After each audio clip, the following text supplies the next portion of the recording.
Parce que je pense souvent, on a une mauvaise compréhension sur la question de la limite, là, du boundary, mettons. Oui.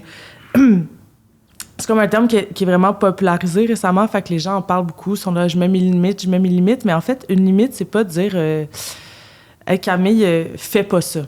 Parce que ça, c'est pas une limite. Moi, je peux pas te dire fais pas ça, Camille. T'es autonome, dans ton corps puis dans ce que tu décides de faire.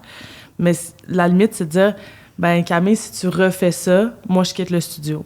Ouais. Ça, c'est la limite. C'est quelque chose où moi, je peux agir. Fait que c'est ben si tu consommes chez moi, je vais te demander de quitter.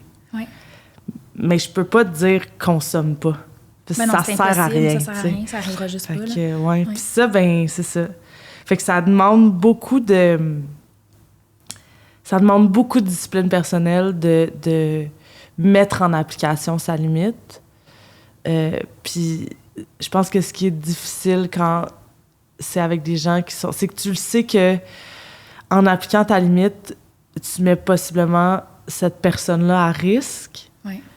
Mais là, c'est de jouer sur le monologue intérieur où tu fais, mais moi, je mets pas cette personne-là à risque. Cette personne-là se met déjà à risque. Puis là, moi, je me protège. Tu sais, c'est comme... la fameuse culpabilité, là. Ouais. Là, qu'il a le sentiment de comme... oui, en effet, je vais mettre la personne à risque, mais tu sais, après ça, je veux dire, c'est pas... c'est triste à dire, puis c'est tough à appliquer quand t'aimes la personne, mais ça nous appartient pas. On n'est pas responsable des choix, nécessairement, de cette personne-là.